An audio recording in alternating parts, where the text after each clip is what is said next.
दोस्तों एक बार फिर से बिहार से बड़ी खबर निकल करके आ रही है और इस खबर को सुनने के बाद हर कोई हैरान है कि क्या सच में बहुमत बनाने के लिए, आंकड़े को आसमान तक पहुंचाने के लिए एनडीए ने 40,000 करोड़ रुपए बहा दिए। जी हां दोस्तों, इतना बड़ा गंभीर आरोप भारतीय जनता पार्टी से लेकर के एनडीए पार्टी पर लगा दिया गया है दोस्तों कि बहुमत खरीदने के लिए 40,000 करोड़ रुपए इस चुनाव में बहा दिए गए। यानी कि बिहार चुनाव के अंदर दोस्तों 40,000 करोड़ रुपए बहा दिए गए।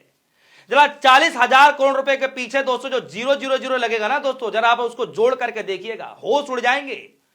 40,000 करोड़ और हेडलाइन क्या बनाया गया दोस्तों कि वर्ल्ड बैंक से 40,000 करोड़ लेकर के बहुमत खरीदा गया है दोस्तों, बहुमत खरीदा गया है। और ये पैसे किसी खास प्रोजेक्ट के लिए लिए गए थे। वर्ल्ड बैंक से ये पैसे किसी खास प्रोजेक्ट के लिए लिए गए थे, जिसमें से 14,000 करोड़ रुपए वोट खरीदने में लगा दिए।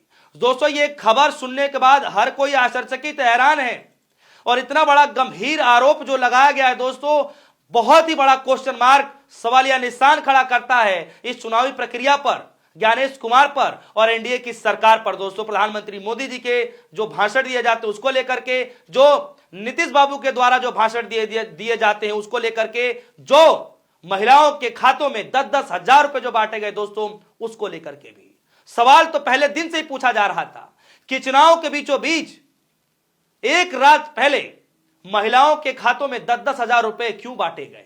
क्या यह चुनाव के नियमों का उल्लंघन नहीं था दोस्तों? क्या चुनाव के आचार संहिता का उल्लंघन नहीं था? सवाल तो पूछे जाने थे, लेकिन दोस्तों जवाब देते नहीं बना दोस्तों।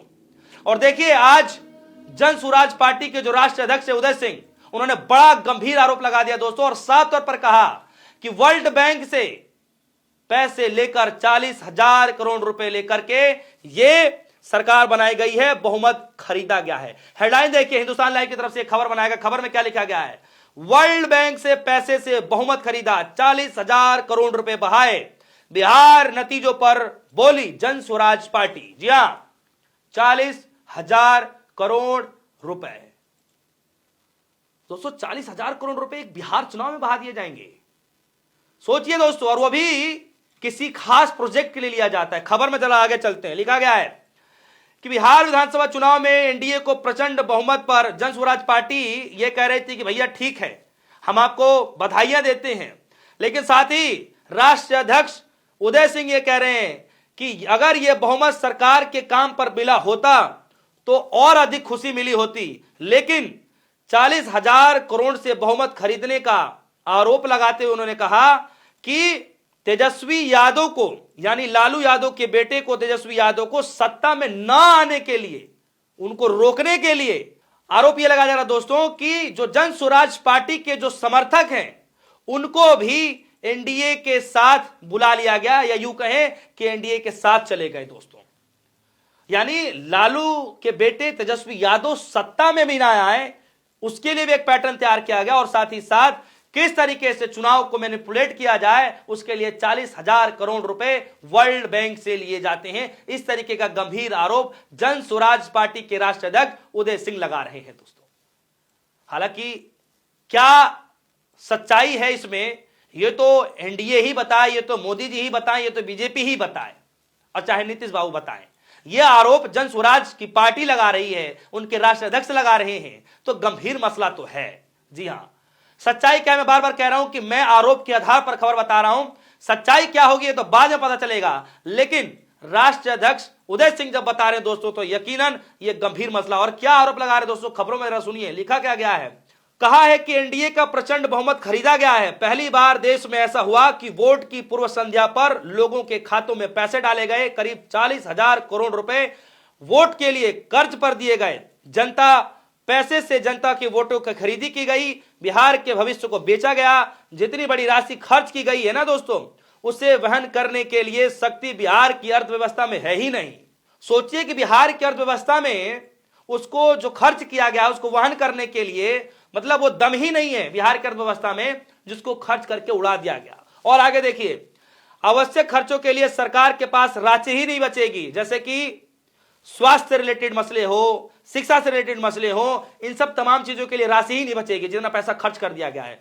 बताया जा रहा है आरोप लगाते हुए कि विश्व बैंक से किसी प्रोजेक्ट के लिए यह कर्जा मिला था। जी हां, जैसे कि मैंने बोला कि किसी खास प्रोजेक्ट के लिए विश्व बैंक से ये पैसे लिए गए थे, जिसमें बताया जा रहा है कि 14,000 करोड़ रुपए इन लोगों ने कैश ट्रांसफर में यूज कर लिया और जनता ने, बिहार की जनता ने एनडीए को सपोर्ट कर दिया, यह कहा जा रहा है। दोस्तों अपने यहां पे बड़ा गंभीर सवाल है और गंभीर आरोप भी है।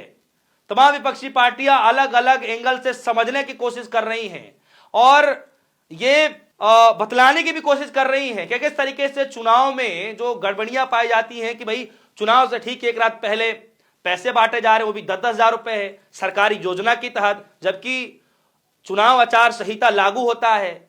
उस वक्त भी तमाम विपक्षी पार्टियों के द्वारा कहा जाता है, संजय झा की तरफ से कहा जाता है, बाकायदा संजय झा लेटर लिखते हैं इलेक्शन कमीशन को कि भैया ये खुलेआम चुनाव आचार संहिता का उल्लंघन है, तब भी कोई कार्रवाई नहीं की जाती है। दोस्तों जिस दिन वोट डाले जाते हैं उस दिन प्रधानमंत्री मोदी जी की तस्वीर सहित तमाम एनडीए के घटक दलों की पोस्टर खास एक अखबार पर जो है पूरे प्रिंट में छप जाता है। दोस्तों वहां पर भी चुनाव नियमों का उल्लंघन किया जाता है, चुनाव आचार संहिता का, तब भी कुछ नहीं कहा जाता है इलेक्शन कमीशन की तरफ से। और आज जन सुराज की पार्टी के राष्ट्रीय अध्यक्ष ने दोस्तों उदय सिंह ने बड़ा गंभीर आरोप लगा दिया है। खैर आरोप तो दोस्तों देखेंगे तो सभी पार्टियां लगा रही हैं, जवाब किस तरीके से दिया जाना चाहिए वो जवाब नहीं आ पा रहा है।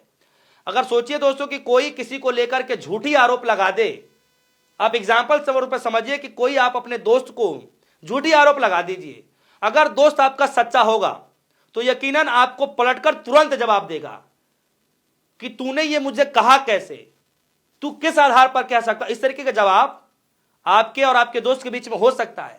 लेकिन दोस्तों देखिए कि एक पार्टी गंभीर आरोप लगाती है और दूसरी पार्टी सन्नाटे मार करके बैठी रहती है। एक पार्टी चुनाव आयोग पर सवाल पूछती है, चुनाव आयोग पर गंभीर आरोप लगाती है और चुनाव आयोग अपने आरोपों को खंडित भी नहीं कर पाती कि नहीं भैया ये आरोप बेकार है, कम से कम जो है खंडन करना चाहिए कि नहीं ये आरोप झूठे हैं, बेबुनियाद है, कम से कम इतना ही कह देना चाहिए। लेकिन यहां भी नहीं किया जा रहा, यानी दाल में कुछ काला जरूर है। दोस्तों सवाल यह है कि 40,000 करोड़ रुपए क्या सच में बहाए गए? क्या सच में उन्हीं 40,000 करोड़ रुपए में से जो बताया जा रहा है कि कैश ट्रांसफर किए गए 14,000 करोड़ रुपए, क्या सच में महिलाओं के खातों में इसी वजह से पैसे डाले जा रहे हैं जो खास प्रोजेक्ट के लिए उधार लिए गए थे विश्व बैंक से? दोस्तों गंभीर मसला तो है और क्या इसकी जांच हो पाएगी? क्या उसी तरीके से जांच हो पाएगी दोस्तों जो सीएजी की रिपोर्ट आती है और उसका कोई भी आता पता नहीं चलता है कि भैया वो 70,000 करोड़ रुपए कहां गए, कैसे आए, कहां चले गए, कोई जवाब दिया नहीं बनता है। यहां तक कि दोस्तों ये कहा जा रहा था कि बाकायदा बिजली विभाग में गड़बड़ियां की जा रही हैं, करोड़ रुपए घोटाले हो रहे हैं। उनके प्रधानमंत्री मोदी जी के खुद मंत्रिमंडल में रहे आरके सिंह, जब उन्होंने बड़ा खुलासा किया दोस्तों तो उनको लेकर के बेबुनियाद साबित कर दिया गया और यहां तक आज ये भी खबरें निकल करके आ रही कि शायद उनको पार्टी से निष्कासित कर दिया गया, शायद इस तरीके से खबरें निकल करके आ रही हैं। सोचिए क्या हालत हो गई है दोस्तों। अब ये इतना बड़ा आरोप खुद उनके पार्टी के नेता, वरिष्ठ नेता लगा रहे थे, तब उनको बेबुनियाद बता दिया गया। और यहां पर जन सुराज पार्टी के राष्ट्रीय अध्यक्ष उदय सिंह जब आरोप लगा रहे हैं 40,000 करोड़ रुपए का इस्तेमाल किया जाता है, अब इस पर क्या सफाई देती है भारतीय जनता पार्टी, यह देखना बड़ा दिलचस्प होगा। दोस्तों जाते जाते यह सवाल है कि देखिए मैं खबरों के आधार पर, मैं आरोपों के आधार पर खबर बनाता हूं, इसमें बाद में क्या सफाई आती है पार्टी की तरफ से, क्या कहा जाता है, यह तो बाद में पता चलता है। लेकिन जो खबर है दोस्तों मैं उस खबर के आधार पर बता रहा हूं। दोस्तों क्या लगता है कि सच में भारतीय जनता पार्टी इन आरोपों पर कोई जवाब देगी? क्या सच में चुनाव आयोग जो ये आरोप लगाए जा रहे हैं, जो सवाल पूछे जा रहे हैं विपक्षी पार्टियों के द्वारा चुनाव के परिणामों को लेकर के, कि क्या सच में चुनाव आयोग इस पर जवाब दे पाएगा? बहुत सारे गंभीर सवाल है दोस्तों और इस खबर पर आपकी क्या राय है, निजी राय क्या है, आप जरूर बताइएगा। फिलहाल के लिए दीजिए इजाजत, देखते रहिए न्यूज़। धन्यवाद।